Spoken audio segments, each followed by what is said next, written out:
Allô, comment ça va? Bienvenue dans ma cuisine, mon bureau, ma maison. Pour ceux qui regardent sur YouTube, vous pouvez voir mon magnifique filtreur à eau ici juste à côté de moi. Puis juste pour vous dire, c'est ma réalité d'école maison. Ma fille est là présentement, elle joue dehors, fait que ça se peut qu'elle retentisse pendant que j'enregistre et tout est parfait. Donc voilà, j'espère que vous allez bien, que vous êtes en forme. Moi, j'ai beaucoup, beaucoup d'énergie aujourd'hui. J'avais le goût de venir vous faire un épisode pour vous parler des vagues émotionnelles en Human Design. Donc, je ne sais pas si vous connaissez un peu le Human Design. Le Human Design, c'est une approche pour se connaître énergétiquement, dans le fond, dans notre blueprint d'origine. C'est vraiment intéressant, puis il y a super plein d'informations en ligne, puis je suis vraiment pas une professionnelle du Human Design. Je vais vous mettre le lien vers mon amie Tamara en dessous de la vidéo et du podcast. Elle en mange du Human Design et c'est grâce à elle que je comprends vraiment mieux mon Human Design. Sauf que j'ai une chose que Tamara, elle a pas, elle. Moi, j'ai une vague émotionnelle, donc on appelle ça une autorité émotionnelle, et elle n'a pas ça. Donc, pour elle, c'était comme quand même un petit peu difficile de m'expliquer qu'est-ce que c'est, comment ça fonctionne. Et dans ma pratique aussi avec les femmes que je côtoie, j'ai pris conscience que ben il y avait beaucoup de femmes qui connaissaient pas leur human design et ne savaient pas qu'elles avaient des vagues émotionnelles. Et je crois que c'est vraiment important de connaître si on a une vague émotionnelle ou pas, parce que ça nous donne des indications pourquoi des fois on se sent tout croche puis qu'il n'y a pas de raison. C'est vraiment important. Donc, je vais vous mettre en dessous de la vidéo le lien, c'est myhumandesign.com pour aller voir c'est quoi votre human design et votre autorité, voir si c'est une autorité, il y en a plein, hein. Émotionnelle, splénique, sacrale. Et pour celles qui connaissaient un peu déjà le human design, moi je suis une manifesting generator 4-6 avec une vague, une autorité émotionnelle. Et mon, comment qu'on l'appelle? Le, le don, le son, voyons, c'est le sens le plus développé. Moi, c'est le inner vision, donc la vision intérieure. Et ça fait tellement de sens parce que depuis peut-être un an, mon don, c'est complètement, c'est capoté. Je vais en reparler d'un podcast sur la méthode Body Joy que je suis en train que j'ai développé et que j'offre des soins Body Joy parce que je vois littéralement dans les corps où sont les blocages et c'est vraiment et je reçois de l'information aussi par rapport à d'où viennent ces blocages-là. Donc je vous en reparle. Mais tout ça pour dire que la vague émotionnelle, s'il y a une chose que vous devez aller voir aujourd'hui, c'est si vous avez une vague émotionnelle ou pas, si vous ne le saviez pas déjà. Et la vague émotionnelle, dans le fond, comment ça fonctionne, c'est que ben, des fois, on est en haut de la vague, ça va bien, on est très, très joyeux, on est pépé. Comme aujourd'hui, je suis probablement en haut d'une vague. Après ça, ça redescend et on descend dans le bas d'une vague. Bon, désolé, j'ai fait une petite pause. Ma cocotte avait besoin de moi. Donc, je disais, quand on arrive dans le fond de la vague émotionnelle, dans le bas, souvent, on va se sentir plus mélancolique, peut-être frustré, triste, en manque d'énergie, et il n'y a pas nécessairement de raison. Puis moi, je me souviens qu'ado, mes parents ils me disaient souvent: «Ah, t'es bien boubou, t'es une marabout, qu'est-ce qui se passe?» Puis là, je me levais juste du mauvais pied, puis il y avait pas vraiment de raison, puis je me sentais vraiment coupable, puis je savais pas trop comment gérer ça. Puis on dirait qu'à l'âge adulte, en devenant maman, et puis en ayant mon système nerveux qui était surstimulé, puis en ayant fait un burn-out, on dirait que la vague émotionnelle était empirée, puis j'étais toujours dans des grands creux émotionnels, puis c'était vraiment, vraiment pas le fun. Puis quand j'ai appris à connaître ma vague émotionnelle, dans le sens que à reconnaître les moments où je suis dans le creux de ma vague et à nourrir ce moment-là en moi, dans le sens que au lieu de me sentir frustrée, au lieu de vouloir le faire passer plus vite, au lieu d'être fâchée contre moi, de nourrir ce moment-là en moi, de prendre soin de moi, de prendre un moment pour relaxer, arrêter, mettre de l'espace dans ma vie. Et ça m'a vraiment aidée. Puis je disais à mon amie Tamara, dernièrement, je me rends compte que mes bas de vague émotionnels sont beaucoup moins intenses, sont beaucoup plus agréables, même presque. Puis je les reconnais vraiment maintenant rapidement et je sais que, ouf, là, je lâche prise, je prends du temps pour moi, je m'enlève toute la liste de choses que j'ai à faire parce que ça, souvent, ce qui arrive, c'est que ça me tente pas. Puis je me fais juste de l'espace pour me nourrir. Et quand je sors de cette vague-là et que je remonte dans ma joie et dans l'abondance de l'énergie, il y a de la magie qui arrive dans ma vie, il y a des manifestations qui arrivent, ça pop partout. Puis ça arrive depuis peut-être plus d'1 mois que je le remarque vraiment, c'est vraiment magique. Et d'ailleurs, ça m'a beaucoup aidé aussi parce que dans ma famille, on est 4 on est 4 manifesting generators. Donc, c'est des types de personnalités qui ont des types d'énergie, qui ont beaucoup, beaucoup d'énergie. On aime butiner dans toutes sortes de projets. Quand il y a un projet qui nous passionne, on est vraiment, vraiment très intense dans ce projet-là. Je pense à ma fille qui a fait une maison en carton pendant 2 jours non-stop. Puis à un moment donné, elle a fini, puis elle a juste plus eu envie de jouer avec. Donc c'est vraiment des belles énergies. Et nous 4, on a des 4 vagues émotionnelles aussi. Donc ça m'a vraiment aidé à permettre de comprendre mes enfants aussi quand ils se lèvent de mauvaise humeur ou quand il y a juste rien qui fonctionne pour eux puis qu'ils savent pas comment se sentir mieux. Ben je sais maintenant que c'est de leur vague émotionnelle et j'arrête de leur demander de se sentir mieux ou d'être de plus de bonne humeur ou plus joyeux. J'accepte de recevoir cet inconfort-là que, ben, ils sont en mauvaise humeur, ils sont pas corrects et je n'en fais pas un cas personnel.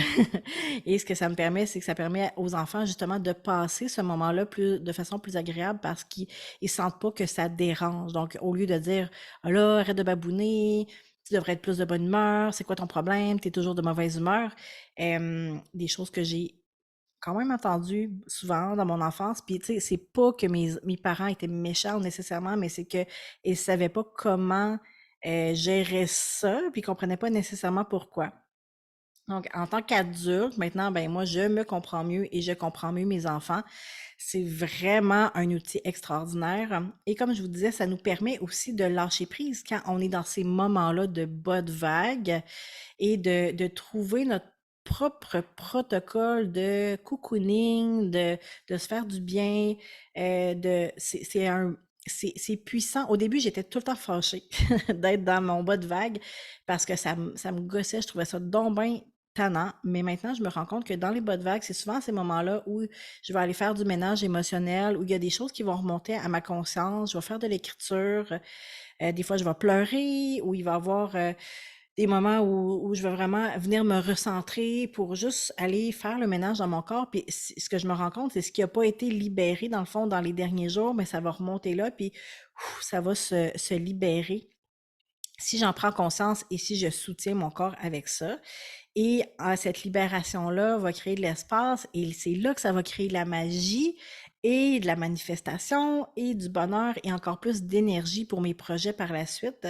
Tandis que quand j'étais dans la résistance, ça créait des longues creux de vagues et des petits hauts de vagues. Donc, mon humeur globale, mon énergie globale était vraiment moins intéressante. J'étais tout le temps frustrée. Et la frustration, c'est un signe pour les manifesting generators qu'on n'est pas aligné.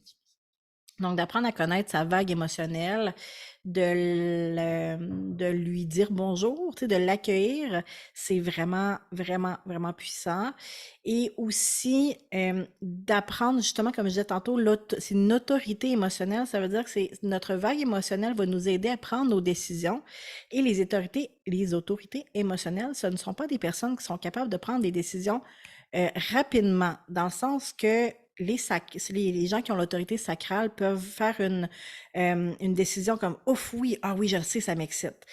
L'autorité émotionnelle a besoin de faire un cycle émotionnel. Donc, si on reçoit une invitation, par exemple, quand on est dans le haut de notre vague, ça va vraiment beaucoup nous tenter de dire oui. Moi, ça m'arrivait souvent. Je disais oui. Et après ça, ben, quelques jours plus tard, ah, j'avais pas envie. puis là, j'annulais, puis je me sentais mal. Donc maintenant, à la place de dire oui tout de suite, je me laisse un moment, quelques jours pour passer ma vague, le haut de ma vague, le neutre et le bas de ma vague. Et quand j'ai fait le tour de mon cycle émotionnel, je me sens prête à prendre une décision. Donc, c'est sûr que d'être rushé pour prendre des décisions, ça fonctionne pas. Puis nous, dans notre famille, on s'est rendu compte aussi que des fois, on essayait de faire des moves vraiment rapides. Ça fonctionne pas pour nous. On aime se laisser de l'espace, du temps pour ressentir, tu sais, les différents aspects d'une décision, par exemple, de la mûrir et que c'est correct de prendre des décisions lentement, de se laisser de l'espace. Ça n'a pas toujours obligé d'être vite, vite, vite. Puis quand on se laisse mûrir, justement, on se laisse l'espace, ben on se rend compte que nos décisions sont beaucoup plus alignées, sont beaucoup plus agréables que si on essayait de rusher. Puis tu sais, je dis rusher parce qu'il y en a qui sont capables de prendre des décisions super rapidement sur comment ils se sentent, si on le sacral entre autres, ou le splénique. Puis c'est parfait comme ça, mais quand on apprend à se connaître en tant qu'émotionnel, c'est correct de se laisser de l'espace et de dire, ben j'ai besoin de temps pour y réfléchir, je te donne une réponse dans quelques jours. Et d'apprendre que ça se peut que si on a dit oui trop rapidement, quelques jours plus tard ou quand ça va arriver, ça se peut que ça nous tente plus. Puis c'est normal, puis c'est pas mauvais. Ça veut pas dire qu'on est des mauvaises personnes ou qu'on est paresseux. Ça veut juste dire qu'on a dit un oui trop rapide et qu'on n'avait pas vraiment ressenti toute la l'étendue, dans le fond, de la fréquence disponible pour notre décision.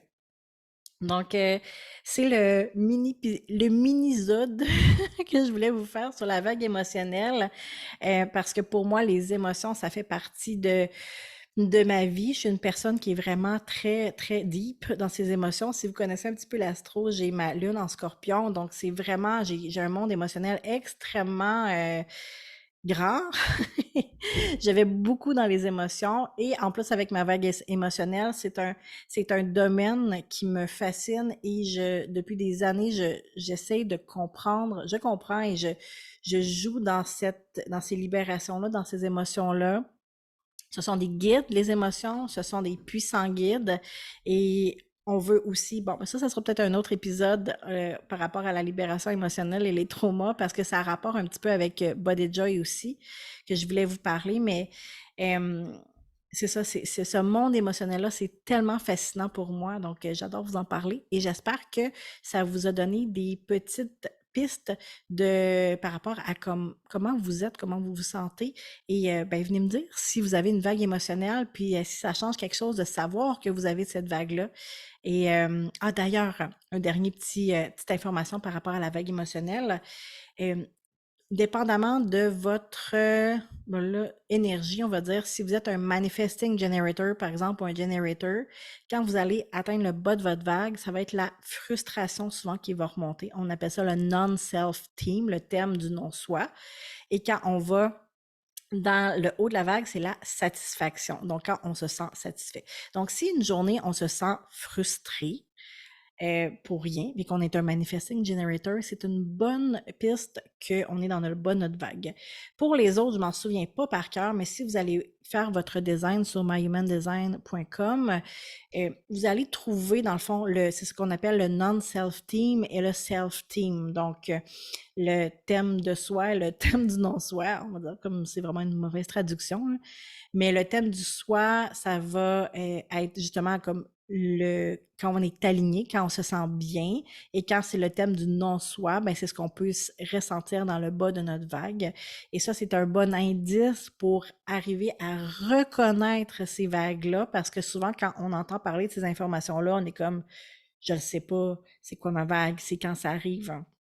Mais plus on reste à l'écoute de notre corps et qu'on se connecte avec notre corps et qu'on est en présence avec notre être et notre corps, et si d'ailleurs vous savez pas comment faire ou par où commencer, ben je vous invite à me contacter, puis on pourra travailler ensemble dans cette reconnexion-là à vous, dans votre corps, dans votre être, parce que c'est de là que tout vient l'information pour se sentir bien, avoir l'énergie, manger aligné avec nos besoins métaboliques et Qu'est-ce que je voulais dire par rapport ah oui, c'est là aussi que se trouve notre intuition, notre petite voix dans notre corps. Ça fait que si on est complètement déconnecté de notre corps, ben l'information, elle se perd. Donc, c'est vraiment important, tu sais, de revenir connecté dans notre corps et de connaître ces mouvements-là d'énergie, dans qui on est, dans notre énergie, dans notre corps.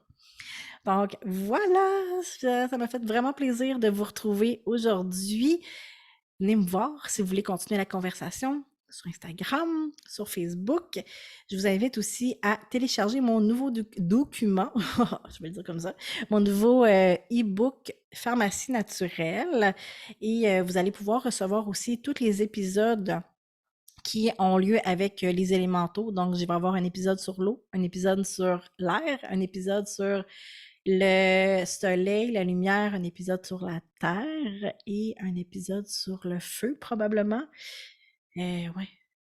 Puis vous allez pouvoir recevoir ça par courriel pour être sûr de rien manquer. Puis le e-book de ma pharmacie naturelle également. Donc, vous avez le lien en dessous de la vidéo et en dessous dans